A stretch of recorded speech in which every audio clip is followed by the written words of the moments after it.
So the drama surrounding the Cowboys coaching situation continues to swirl, and Dallas's all-time great quarterback and Fox NFL analyst Troy Aikman has given his 2 cents about the direction of the team. Aikman said he holds his former backup, Jason Garrett, in extremely high regard, but admitted the team has only really succeeded with, quote, a head coach that everyone answered to, specifically naming Jimmy Johnson as the type of guy who totally owned the locker room despite Jerry's big personality.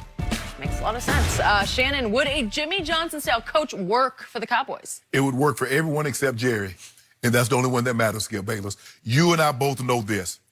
There's no lead that's ever going back to be a backup singer. Jerry's the lead now, Skip. He likes this. That's one of the reasons he got Jimmy up out of there.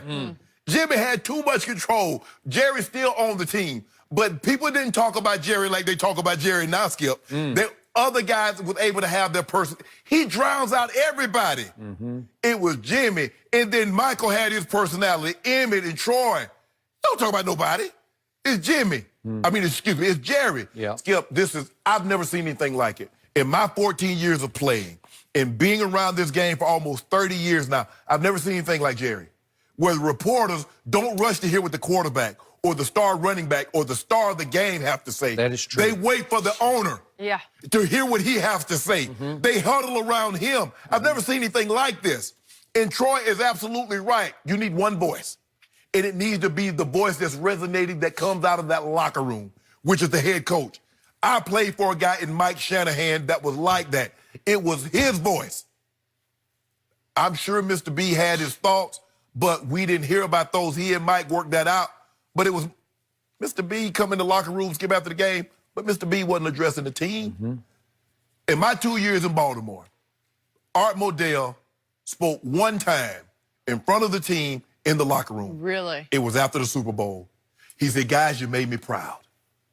He said, I'll never forget this day. One time. What you've done for me, I'll never forget. That's given 2 years now. I'm not saying what he did before I got there or after I left, but I'm saying in my 2 years, Mr. B, in my 12 years, I can't recall Mr. B speaking in the locker room after a game. I can't. I've seen Robert Kraft speak occasionally, but it's only in extreme celebratory moments. Correct. Yeah. Correct. Yeah. But, Skip, talking about an injury, talking about who go play and who's doing this and who's doing that, that's not normal, Skip. He is the GM, but it wouldn't even be normal for most GMs. No, exactly. But Jerry looks at it like this, Skip. It's like, hold on. You say you want to cook the groceries. I'm buying the groceries. So if I'm buying them, I'm going to tell you what the hell to cook. So Jerry says, if I'm signing all the checks, you best believe I'm going to have say. I'm going to have a lot of say. And therein lies the problem, Skip. Skip, I think Jerry is an unbelievable.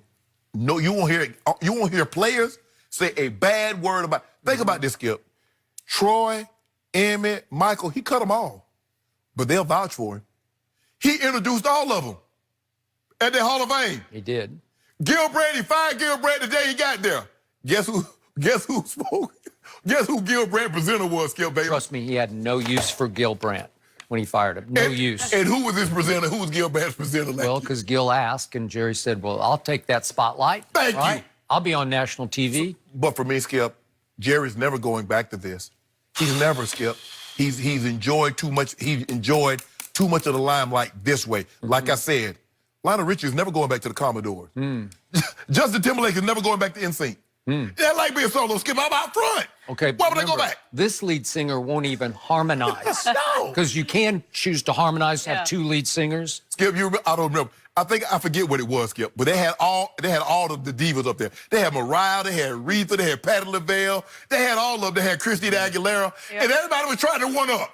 Of course. Aretha said, I'm the queen here, baby. Ain't nobody one-up in the queen. I saw it. That's true. So Jerry's like... That's how it should have been. Skip, Jerry said ain't nobody about the king, and then nobody's going to upstage Jerry in his castle. Picturing Jerry and that's singing. Jerry's castle. Okay. So before I launch into what Troy said, and it was interesting and true what he said, that it would be the right way to go. Right. This is my worst case scenario about Jerry Jones. This is my worst nightmare about the guy I said earlier, is there a way to impeach him? Because there are times I feel like Jerry is getting a little football senile at age 77, where I'm starting to, he start to lose touch. He's losing touch with me because I think he's losing touch with it. Right. Because once upon a time, Jerry Jones, as the owner GM, was shrewdly stubborn. He was stubborn as you'll ever find, but he was shrewdly stubborn. And a lot of times his stubbornness paid off. Right. But now it's starting to feel like crazy old coot stubborn, you know, where you're just stubborn for stubborn's sake. Yeah. And you're just digging in when the whole world says, Jerry, it's obviously time to part ways with your son, Jason Garrett. All the best reporters are reporting it's a done deal, he's gone. And Jerry's saying, no, watch this. Because he can. Because he always gets away with it, and they'll still watch next year, and they'll still fill those seats. Of the 10 big most watched games, how many with Cowboys, Skip? 5, 6? I mean, And it'll be that way next year. 80,000 You know show it, up? I know it.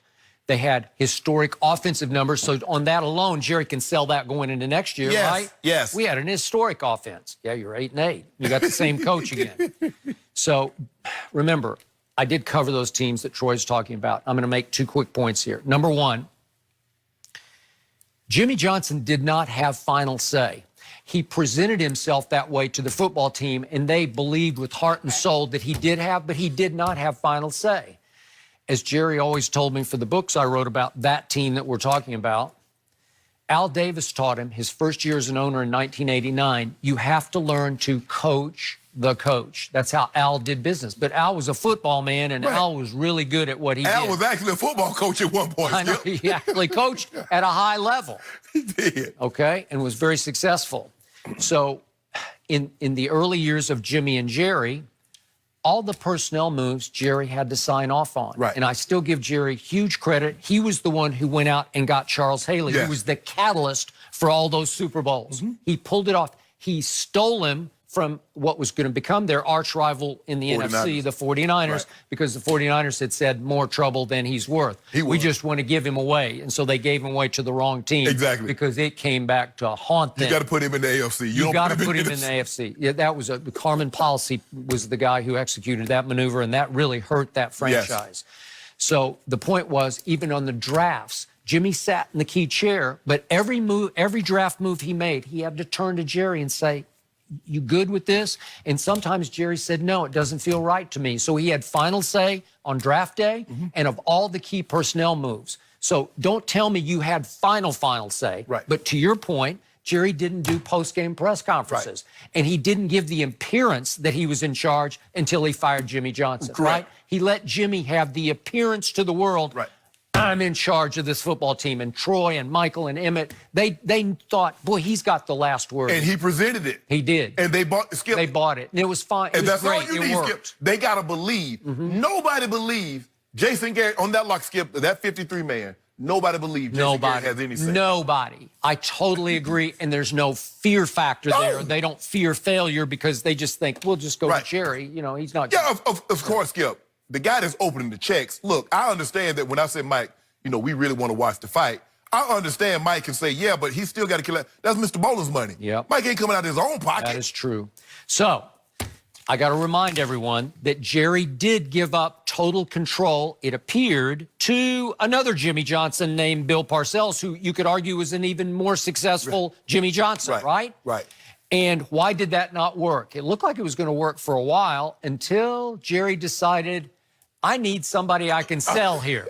I need another marquee figure. I need T.O. I need Terrell Owens, who I used to call Team Obliterator. And here he came, and Bill Parcells said, no, I don't want him, and refused to even speak his name to the media, right? Call him the player. And it degenerated to, remember Terrell on the bicycle at training camp, playing Lance Armstrong, if we could see that? This is how bad it got. There's Terrell. This is at training camp.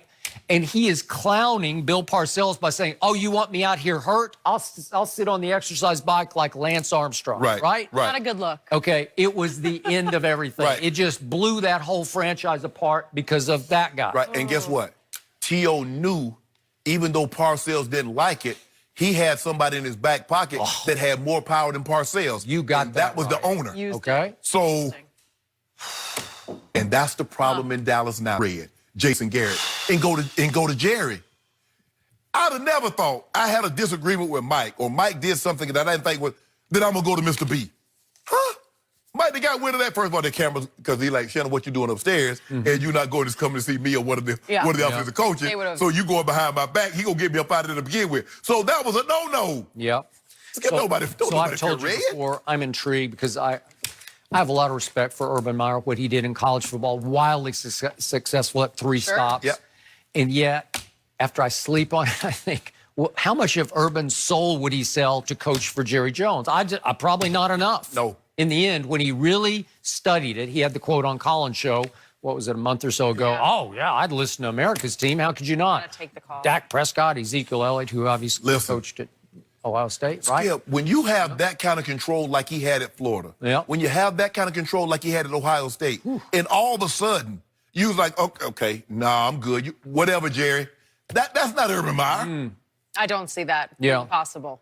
The first time the media asked Urban about whether Dak was hurt or not, he said, no, he's fine. And they said, well, Jerry just said he's got a bad shoulder. How would Urban take that? And how horrible of a feeling would that be? Yeah. Who wants that role? How many college presidents or athletic directors you think in Urban Meyer's career has second-guessed the play call? Or something that he does, Skip? Or some move. Yes! I don't think that would end well. And no, Urban likes control. It could work if there was ability.